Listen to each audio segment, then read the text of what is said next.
Do you have an Apple product, maybe an iPhone or a MacBook? Then go to Apple Podcasts now and review You Hate to See It.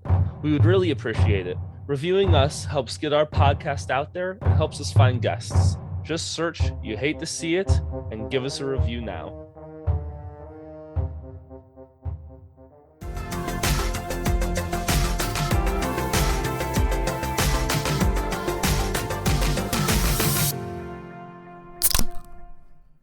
All right, welcome back to You Hate to See It, everyone, where you hate to see it, but you love to hear it. My name's Adam. Jeff. Nick. And this week we are blessed with Marc Sheffler on the podcast. Marc Sheffler, you might know him from The Last House on the Left, the original. So welcome to the podcast, Marc. Thank you. And to the three of you, thank you so much for having me. Gives me purpose in life when I do these podcasts. And so I'm grateful that you've contributed to my self-esteem for today. Yeah. Very glad to do it. Like, what the fuck was that? Or the cookie. I was trying to be subtle and then it fell out. Feel free to speak yourself. Get it out, guys. All right. So like I said at the beginning, Marc, you were in The Last House on the Left, the 1972 version. Yes. The most important question I have for you in regards to that movie, I think it's your very first shot in the movie. Correct. Can you ribbit? Ribbit. Oh, I don't know why I saw that. That was just a knee-jerk ribbit. You want the real ribbit? Yeah. All right. I have to get into character here a second, because that's what actors do. They process, right? All right. So I think I did this in the film.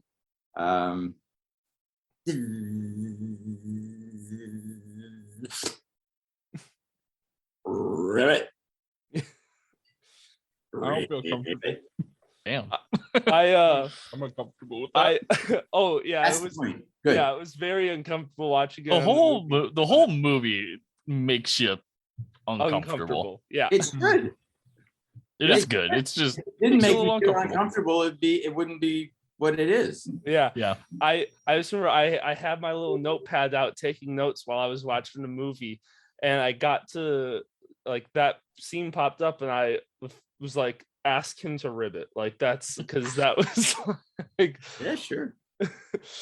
on that movie. So I didn't realize, I mean, I saw it, but like watching it didn't feel like a Wes Craven movie to me. Wow. Like when I think of Wes Craven, I think of more slasher, just because of Nightmare on Elm Street and stuff like that. Well, And let's put things in perspective. When Wes made that movie, he wasn't Wes Craven. He was a guy named Wes making a $93,000 drive-in movie. yeah. So you have to look at it from the real time circumstances. But he was a sweet, talented man, and he had a very he had a very clear vision of what he wanted to do and the way he wanted to do it. And he pretty much ended up with what he had envisioned. Yeah, when I was watching it, I'm like I was trying to put myself back into the 70s to try and watch it with those eyes, not with our eyes of what we have now. How do you feel like the horror, like creepy film genre has changed since then? Because I watched it and I was like, it's a creepy movie, but it's not like scary compared to what we have now. Right. Well, again, you put it in time perspective, right?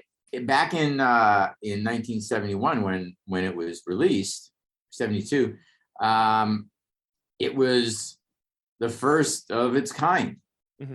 Because no one had ever. Wes's whole thing was he set about to take human on human violence, and instead of portraying it as on camera as the result of the craft work of effects artists and cinematographers and lighting people and sound effects people, he decided he wanted to throw it in people's faces and bring it downstage center, and so that people could get a chance to see what it really looks like. He was upset, as I recall, that a lot of the coverage of the Vietnam War was sanitized. Even the movie reel shit that they brought back was sort of sanitized. And he said that people will continue to be violent and will continue to act like it until they see what it's really like. So he found The Virgin Spring, Ingmar Bergman's adaptation of like a 12th century Swedish folk story, and he adapted it. And he was never shy about that. He told everybody that's where it came from. And I think, casting people like David Hess and Freddie Lincoln and Jeremy and people like and me who had some ability to do the job but yet weren't well known, added to the patina of the movie. It added to the fact that you couldn't recognize us as actors. You couldn't throw yourself a life preserver. You watch Anthony Hopkins as Hannibal Lecter, right? I have a Hannibal. Remind me of my Anthony Hopkins story. But it's different. You can, no matter what he does in the movie, you can throw yourself a life preserver and say, "Oh, that's Anthony Hopkins," right? At some point, if you get too fucking scared, man, you go, "That's Anthony Hopkins." But having people that nobody knows and then shooting it like it's looking through a window into a sort of documentary where some really bad shit is happening, that kind of adds to the suspension of disbelief factor of it. So how did that role affect you in your personal life? After the movie, were people terrified of you, even though you were probably the only bad guy in the movie that had a heart and a soul? Yeah, you were bad because of the environment you were in more than you were a bad person. All right, so I dropped out of college in 1969. I was going to LSU, Louisiana State, and I actually went to school with David Duke, one of America's foremost civil rights advocates. So I became an actor, and I had 3 life goals when I left college. I wanted to smoke as much weed as possible. I wanted to sleep with as many different women as possible. And I wanted to make just enough money to afford the weed and the women. So the entertainment industry seemed to be perfect for me. So to answer your question with that background, the question was what was it like for me afterwards? Well, I got sent back to my hometown, Pittsburgh, Pennsylvania, to attend a premiere at a theater in downtown. And while I was back there, several girls from my high school graduating class, who was scant 3 years earlier, wouldn't give me the time of day, were suddenly offering me a whole lot more than the time of day. And I remember being with one of them, and first time in my life I was able to be having sex with somebody and yet think about something else. I remember being with someone and I said, I think this is a good career choice. Yeah. It's working. I'm down. Yeah, this is it. All right, this is encouragement, Yeah. So that's the answer to your question. I've been a very lucky person my entire career. I've been one of those people who, even though I had some down times, everything sort of worked out, and everything, between the horror film, my comedy career, my writing, my personal life, everything sort of just,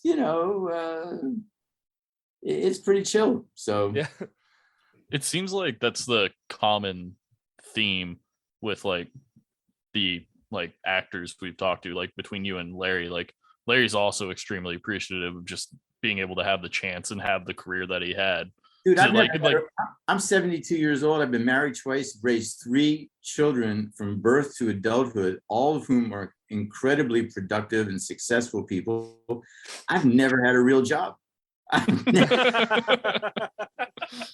I got a house in Indio and an apartment in LA. I drive a brand new car. I travel and go where I want. I do what I want. I have a beautiful wife, a Colombian woman, been married to for 17 years, and I've never had a real job.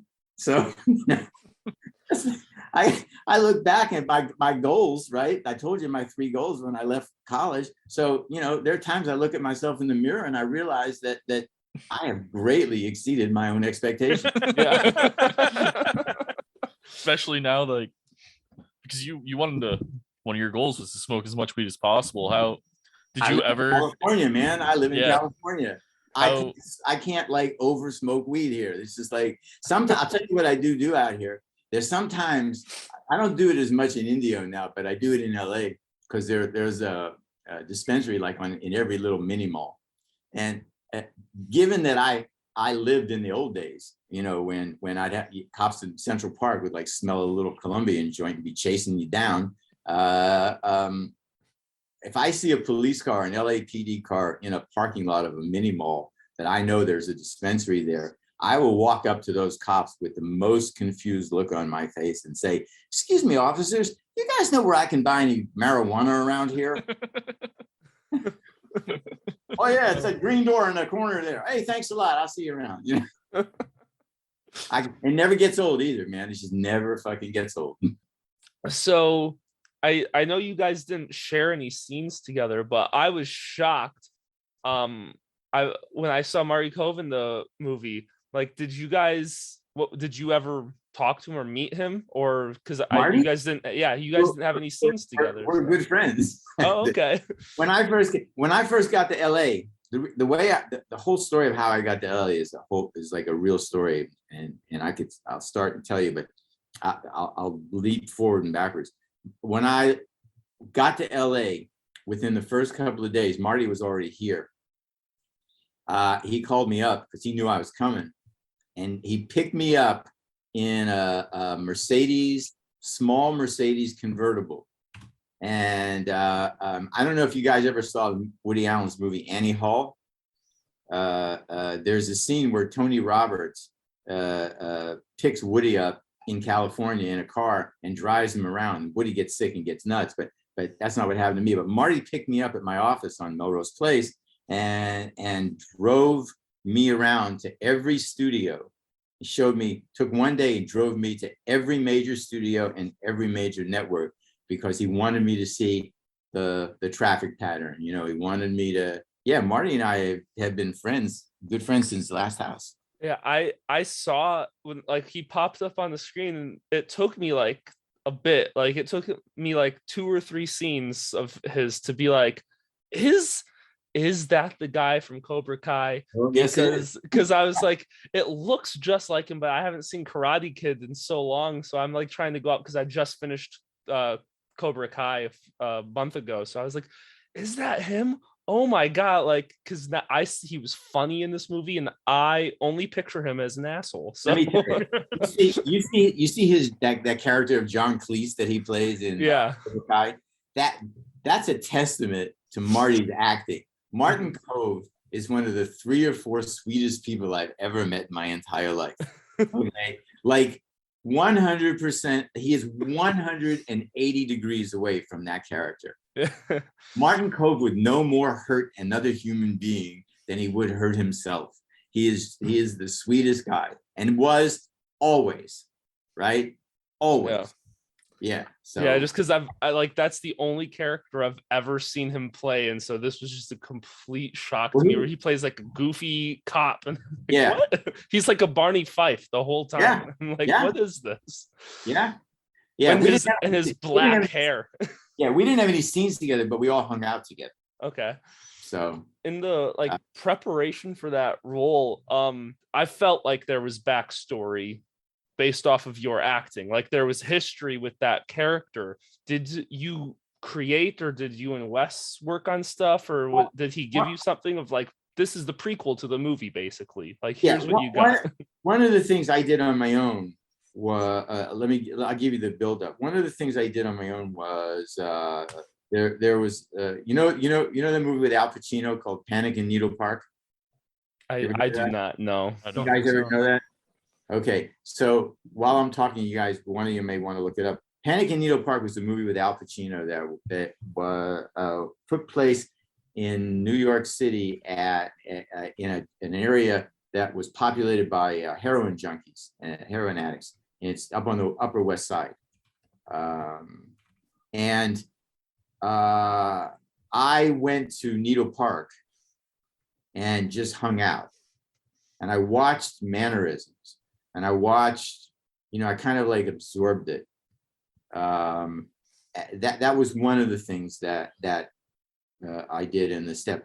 And the other thing was that David Hess and I met about a month before we started shooting, and we became instant friends.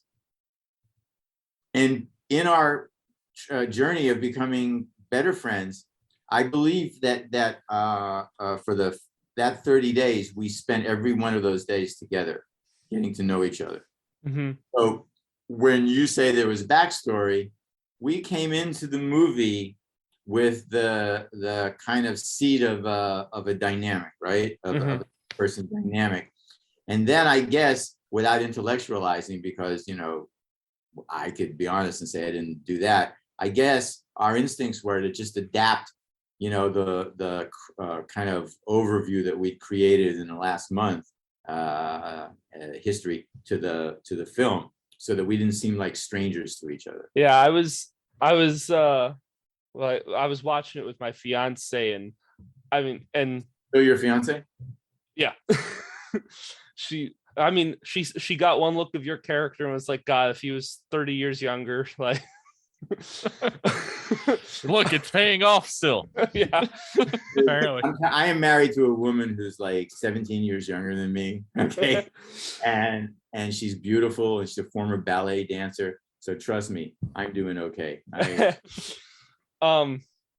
Your fiance is not shit, Adam. Yeah. Is basically what he's saying. Get fucked.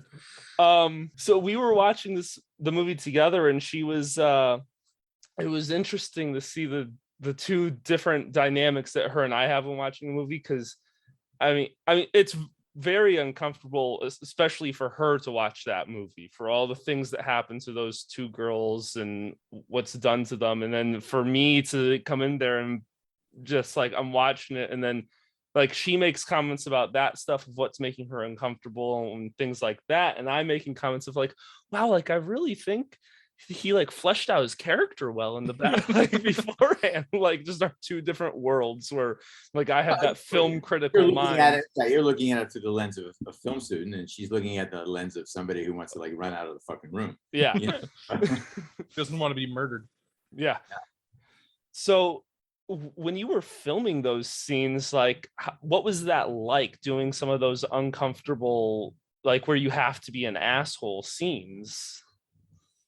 In my character, he was bifurcated all the time. So it was a kind of, fun for me to be a character who was being pulled by two strong forces at the same time. It gives you, it kind of gives you some curves, and it gives you the opportunity as an actor to allow the audience to see your process, to see what you're going through, because not everything in life is black and white.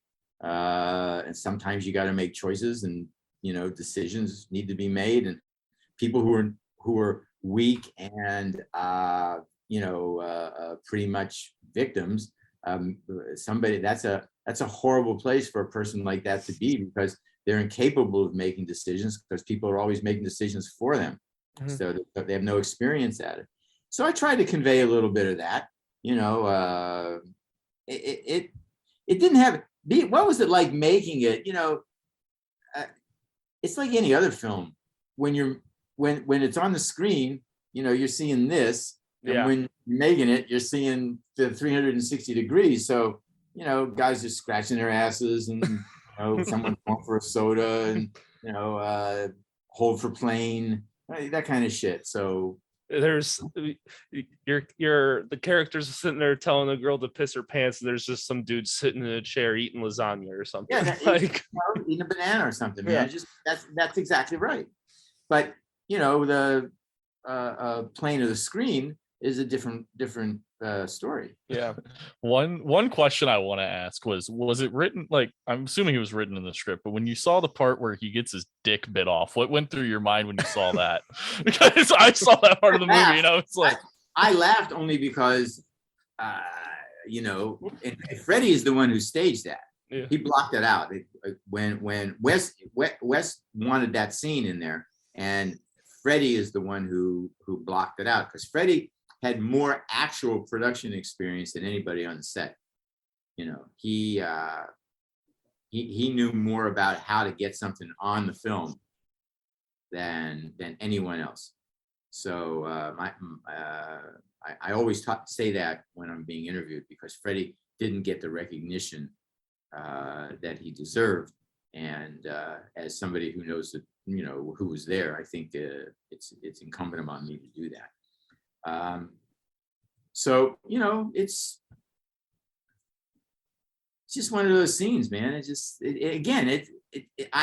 I've gone through kind of a journey with it. Like when we saw it about 3 weeks before it came out, being released originally, and David and Freddie and I were at a screening at a post house, Filmways Post House on the west side of Manhattan. We walked out of there and we looked at each other, and I'm paraphrasing, but we said something like, "Hey, I'm really glad. We're really glad all three of us met. We're going to be friends for a long, long time, but no one's ever going to come to see this piece of shit." And that was pretty much our sense of it. So the film gets released, and it begins to fulfill the mandate that it was made for, which is to be like part of a double feature at a drive-in, a chain of drive-ins in New England, owned by a company called Hallmark Releasing.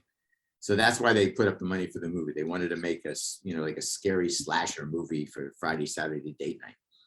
So everything was going along according to that plan until Roger Ebert writes a 3.5 out of 4-star review of Last House, and all fucking hell breaks loose. Literally like overnight.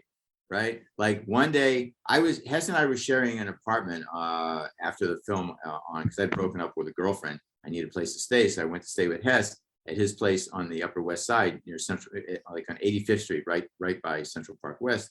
And we'd go out and party and hang out and go to sleep. And then the next day we get up, and all over Manhattan are one sheets of Last House, and we can't fucking understand it. We were like, "What's going on?" And it was him with the machete, and so then we got a hold of Sean, and Sean said Roger Ebert wrote a review, and then we were able to get a hold of it, and we went, "Holy shit!" And like literally overnight, everything changed. We're out of the drive-ins, in mainstream theaters, and that's when shit hit the fan. I mean, that's when yowza, So before I get on to some of your other credits now, Mark, tell us about this Anthony Hopkins story that you okay. So one of the gigs that I've had in my life is I've written a few award shows, right? Okay. And I was writing and co-producing a People's Choice Awards with my late partner Sam Denoff, my writing producing partner Sam Denoff. I'm gonna say it's either 90, 91, 92. I don't know the exact year. I can't remember. But on that show, we were doing a tribute to Steven Spielberg, a lifetime achievement tribute to Spielberg. Michael Douglas was the presenter of that, and we had a lot of guests. People's Choice Awards always draws big talent. They just actors like to be on it. So we had a very heavyweight cast. I mean, Denzel Washington was there, Tom Cruise was there, Carol Burnett, and my Don Misher, the executive producer, comes into my office one day and he says, "Hey, I just booked Anthony Hopkins as a presenter." And we went, "Great." So that night I went home, and I was married to my first wife then. And I happened to mention to her that Anthony Hopkins was going to be on the show. And this was, Silence of the Lambs time. And she was that like bonkers Anthony Hopkins fan. Oh, I gotta go. And she would always go, they have a table for writers and their families and whatever. So that not a problem. So come the night of the show, our table was right by the stage so that I could get back and forth pretty easily backstage. It was we took over a studio a lot at Universal's, shot on the lot, gigantic place. So, and they always build green rooms on these award shows that are backstage, and they're just kind of like curtained off areas, but they're gigantic and they're catered, and it's just like, looks like a nightclub in there, lounges, chairs and bars and everything. And I can only tell you that whatever first class is of the day, that's what's there. So I found myself at the bar talking to Steven Spielberg and Michael Douglas and Carol Burnett. Steven I was talking to about the thing that we had written for him, Michael about the introduction he was going to do with Steven, and Carol was just socially because I had known her through Sam, my late partner. So I look over at the doorway and I see a page bring Anthony Hopkins in and point to me.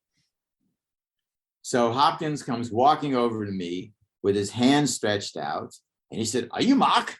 And I said, "Yes, I am." He said, "Tony Hopkins, nice to meet you. Tony Hopkins." And we shake hands. And he said, "Absolutely pleasure to be here." Says, nods to Steven, nods to Michael, nods to Carol. And then says to me, "I've looked over what you've written. It's not much, but, do the best I can. Pleasure to meet you." So I said to him, "Listen, I have like a tiny thing to ask you." And he laughed. He said, "What's that?" And I said, my wife is sitting out at our table. And he interrupts me and says, "By all means, bring her back." And I said, "How did you know it was that?" He said, "Oh, it's always that." And I laughed. And so I go and I get my wife and I bring her back, and I bring her into the green room, and she begins a slow process of shitting her pants when she starts to see who's there, right? Like she's like, I could see her with every step. She sees somebody else more famous than the previous person she's seen. And then I kind of guide her towards the bar where Carol Burnett, Michael Douglas, and Anthony Hopkins and Steven Spielberg are standing. So I take her by the hand and I drag her over, and Hopkins says, hello, Tony Hopkins, pleasure to meet you. And they have a little conversation, and she like breaks into Jackie Gleason. That,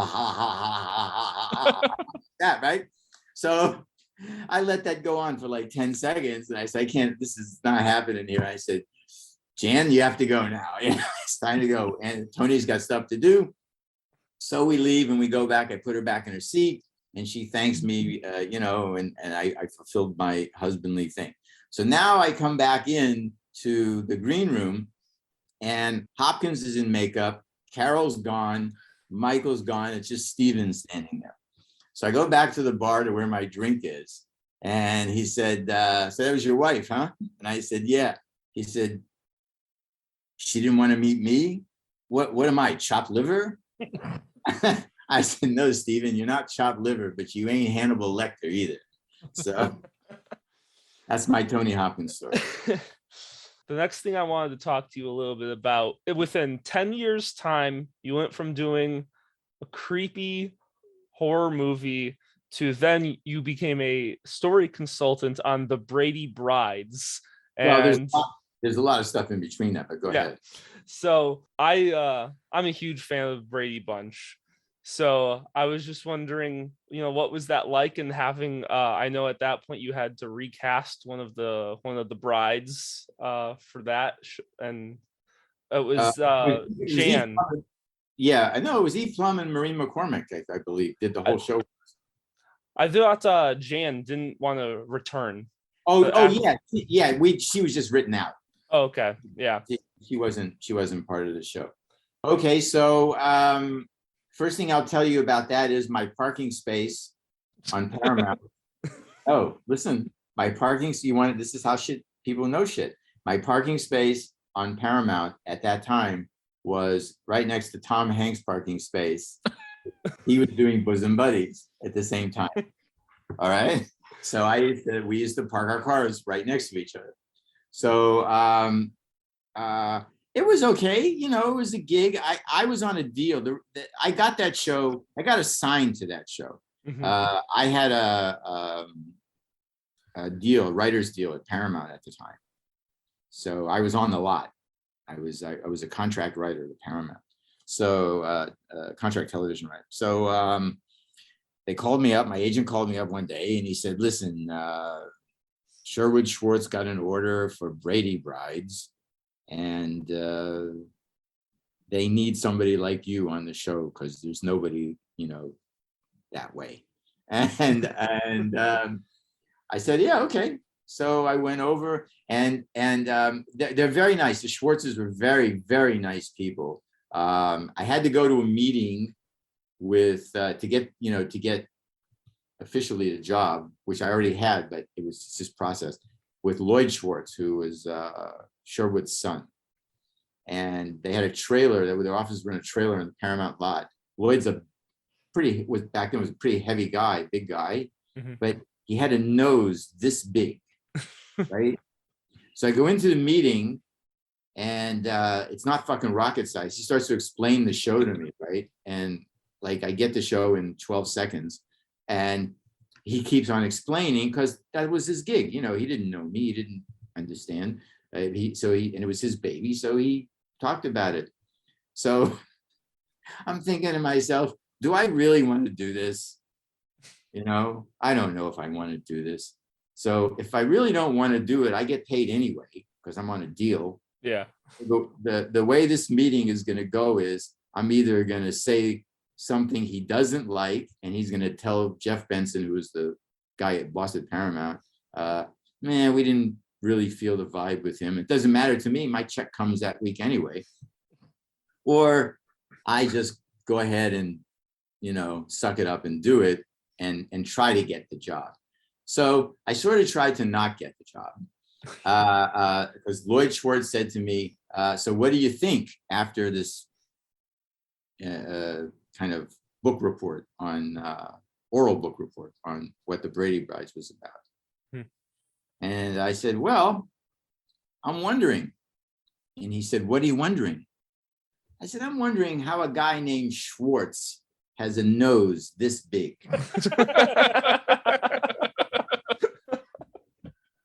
Figuring he'll tell me to like get the fuck out of there, right? Yeah. But oh no. He says, well, when we were 16 years old, my dad gave all the kids a nose job. I said, oh, okay. He said, can you start Monday? I said, I guess. But he's a terrific guy. He's a lovely guy. Yeah. Yeah, lovely guy. I must say that. I mean, that's just a story, but they were very kind, nice people. You wrote How Bugs Bunny Won the West. What's it like writing animation versus live action, and how is that experience being able to write for Bugs Bunny? Good thing I smoke weed, man. Yeah. Makes it a lot fucking easier. Yeah. It was interesting, you know. I got that gig. My agent at William Morris back then, Jane Sindel, set me up with a woman by the name of Beth Uffner, who was at Warner Brothers. And she was like the manager of comedy development at the time. But I was very lucky. My agents and managers, the first season I arrived here, the first TV season I arrived, before pilot season, they sent me around to meet people, right? Because I had already, remember, I came on a credit. I sold the script to NBC, so I had a serious writing credit. So Beth, you know, they were looking for a job for me. And one day Jane called me up and said, you want to write a animated live action special for CBS with Bugs Bunny? I said, fuck yeah. I said, you know, why not? He's an icon. So why not get my name on a writing credit, right? So I I went to Warner Brothers and met the guy who ran the animation, the Bugs Bunny, Daffy Duck kind of shit. And his name was Hal Gear or Hal Greer, but I think Hal Gear, I think his name was. So nice enough man. He had life-size plush animals of all Warner Brothers cartoon characters in his office. And he was a small guy. They were bigger than him. Okay. It was an odd meeting because it was like he was sitting at a desk and Daffy Duck and, you know, Bugs Bunny and Roadrunner and Wile E. Coyote and all these characters were around. And I'm wondering, like, they fucking real? Are they real? They, you know, do they have an opinion on whether I get hired or not? Does he like discuss this shit with them when I leave? I don't know. But I ended up getting the gig and, you know, rest is what it is. So you also, you know, just looking over your credits, you've done a lot of like small stints on different shows. You wrote an episode of The Love Boat, an episode of Co-Ed Fever. How is that process of just coming in to write for an episode of something and then you're done? It's fun, and you have to manage your expectations, because what happened when TV shows, on the rare occasion now, they used to do much more when I started. That's how a lot of people got started, but now it's very not that way, I understand. You have to understand that no matter what you do, the staff is going to take your first drafts for your first draft or your rewrite and do what they want with it. And you just have to understand that's the nature of the beast. Mm-hmm. You know, you still get paid, you still get your residuals, your name's still going to be on it, but the final product is going to be the result of some of the work you did and most of the work that the staff does. And that's for outside writers, right? Yeah. That inside writers get a lot more latitude because they're inside the show. Okay. But does that answer your question? Yes. Okay. Well, and did you so I've seen episodes of The Love Boat, and it's not like a serialized thing where each episode relies on the episode previously. So were you told, like, on something like that, like, here's like all the actors that we have at your disposal, or like how does that work? I was hired. Again, you got to remember that television and film on the professional level is a business primarily of relationships. Okay. Most businesses are businesses of employers and employees. Show business is a business that the foundation of which is built on relationships. So a pal of mine was the executive story editor of Love Boat. That pal was Lee Aronson, who went on to co-create 2.5 Men with Chuck Lorre. Okay. Lee and I were buddies from the Comedy Store, and he and I actually were partners for a while. But this was pre that. So Lee was working on Love Boat, and he'd called me several times to do an episode. And I sort of didn't want to do it because it didn't pay as much as the other, you know, like a half-hour episode. They paid, you know, differently. It was on a different pay. And you know, for whatever reasons, it wasn't the most prestigious writing gig. I was writing pilots, and, you know, I was kind of full of myself a little bit, and I didn't want to do it. But I ultimately, you know, agreed to do a special episode that featured Bernie Kopell and an actress whose name escapes me. Fuck, I just had it. Oh, shit. Bernie Kopell. Can you look up, one of you guys look up Docs, DOC''S, and new space EX hyphen change, CHANGE. Bernie Kopell, and she was a dancer, Broadway actress who became a film actress. So what happened was I ended up, Lee called and said, listen, Bernie Kopell, Juliette Prowse, that's who it is. Okay. Juliette Prowse, we are doing a special episode, and, you know, I want you to write an episode. So I wrote it, and then again, lucky motherfucker that I am, the day it's being broadcast, like early in the morning, I get a phone call. My phone rings, and I pick it up, and I go, hello, and I hear Aronson on the phone going, "You lucky motherfucker." You lucky, fucking lucky motherfucker. I said, what? He said, you haven't seen today's Variety or Hollywood Reporter? And I said, no. He said, you fucker, they took an ad out on each one's back page, and there it says, written by Marc Sheffler. I worked on this fucking show for 9 months. They never did that to anything I fucking wrote. So I went down to Schwab's Pharmacy and picked up a few copies of it, and had one of them framed. I have it somewhere around here. Too many accolades to remember which one it is. Yeah. Huh? Too much weed. Yeah. So how does someone go about writing like a reunion show with Happy Days? Happy Days reunion show. Yeah. Yep. First thing you do is screen every fucking episode. Mhm. All 227 of them. That's the first thing you do. I don't think I could watch that much Happy Days. I like the show, not that much though. Now they paid me a lot of money to do that. Let me tell you. I mean that works too. Yeah. And every time in that room that I'm watching that, and I say, I got to get the fuck out of here. You know, I got a wife, I got kids. They're paying me a lot of fucking money. You know, some people actually have to work for a living. They're paying you a lot of fucking money to watch TV. Sit your ass down. I actually had that conversation with myself.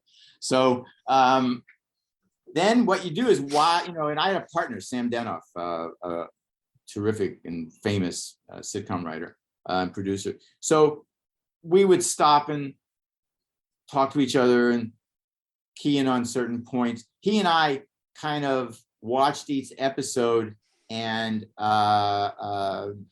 instead of trying to absorb every nuance of every little thing, which would have been, you know, choking, what we did was we looked at each episode as it fit into the overarching narrative of the show, right? Mm-hmm. And to what the show was about, and how it started out to be one thing and then became something else. You know, we concentrated on that because we thought that would be an interesting thing to explore. Mm-hmm. And then from each episode, and having talked to Gary Marshall about a few things that we went, you know, because Sam and Gary were good friends, we interviewed each character kind of organically, right? We kind of didn't just ask them the typical media questions. We got into the weeds a little bit more, and you know, they're all lovely people. You know, they were all, and I knew Scott from Charles in Charge, so that was easy peasy. And that's, you know, and it was just a great show, and you know, made some friends, and you know, I run into Henry occasionally. I've seen Ronnie occasionally. Just nice people. Henry Winkler, Ronnie. I know I keep saying the nice person, the nice, but the truth of the matter is, for every one asshole I've met like 300 people who are just really nice people who have unusual jobs. Yeah. You know, Feel like you hear more of the opposite of that, like with what you hear in, you know, like on ET or whatever. You hear the opposite of that. If they didn't say that, what are they going to be called? The Nice Channel? Who the fuck would watch that? That's fair. It's true. Well, so our time's almost up, but before I let you go, I wanted to ask you one more question. Right? And it is, you've done a whole lot of writing. Feels more like you've dabbled in acting. Like, my question is, why did you decide that to do more writing, or was that just kind of what happened? And then how do you make that transition? Well, if you got to, the way I made the transition was this. Last House on the Left came out.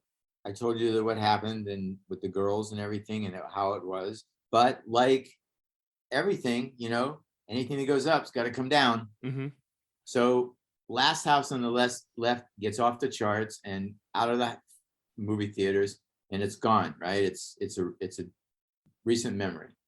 And I'm back to being an out of work actor, not an actor, one of the 4 stars of a very controversial film.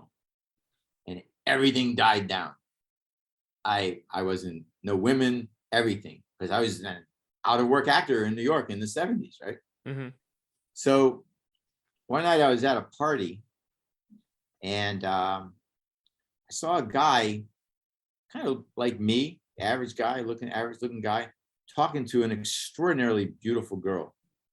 And she was kind of hypnotized. And I edged myself closer to them. And what I heard him saying was, yeah, so I'm almost finished with my outline. And as soon as I do, I'm going to start the first act. And, then I'm hoping a month or two, I'll have a draft to send to my agent out in Los Angeles. And then, I believe he'll send it to the studios. And he started talking about writing and being a writer. And she was like into him. And they ended up leaving together. And I thought to myself, remember my priorities, right? Yeah. I thought to myself, I could do that. I could tell girls I'm a writer.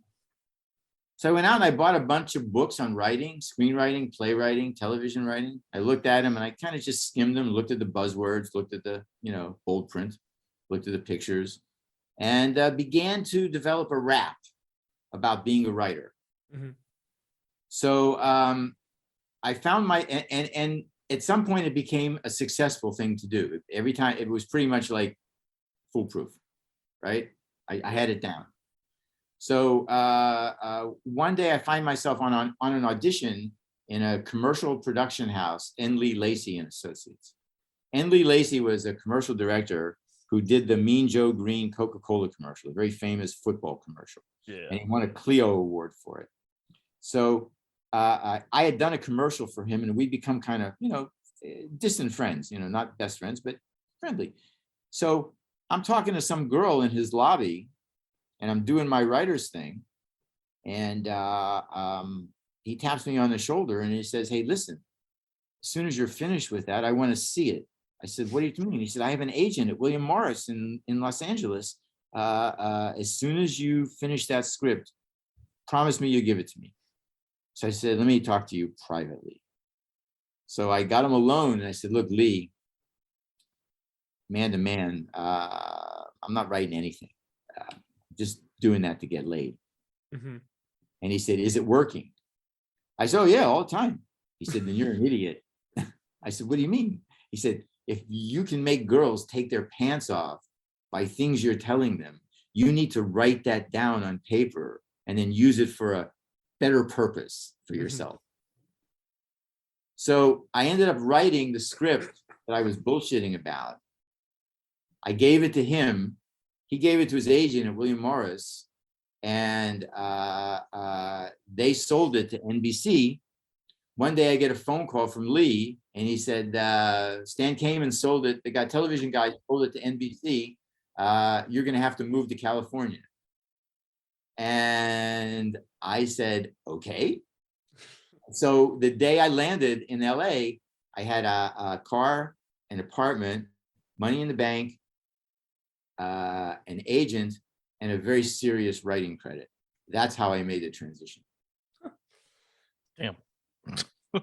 Better than anything I've ever done. Yeah, I was like, I wish I could do that. That my friend, I have a bunch of writers friends who their nickname for me is the Myth. Yeah, I wish I could have that kind of luck and just it's bizarre. Yeah, listen, I freely admit, okay, 100% admit that it's fucking bizarre. Yeah. But I look back, I'm writing a book, right? And I look back, and the story point makers of the book are the stepping stones that just appeared in my life that enabled me to go from one place to another. Yeah. And that's what it is. We all have dreams and aspirations, right? And you work and you work and you work and you work and you work, hopefully aiming yourself in that direction, right? Luckily, I was aimed in that direction at a very early age in life. Okay, something happened to me that just put me on the path. So I've just been lucky, every time I needed that stepping stone, it was there for me.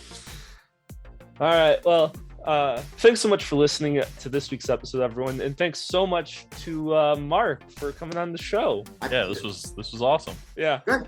I enjoyed it. And you said you're writing a book? I am writing a book called Those 7 Years. About 7 years in my life, from the time I was 14 to the time I was 21. Do you know when it's coming out yet, or still Well, figuring that I'll out? have a better handle on that when I finish it. I'm only All about right. 70 pages into it. Okay. It's fair. If you liked the episode, come and tell us your thoughts and join the conversation. Share this episode and let us know what you think on Facebook. You can also help us out by becoming a patron to the podcast. By becoming a patron, you get access to our private Discord server, our monthly movie review podcast, and you even get access to the unedited video version of the episode you just listened to. All the links are in the description below. All right, and that's it for this week. So join us again next time, wherever you hate to see it. Maybe. Possibly. Probably not. We'll be there, sadly. Do we have to? You hate to see it.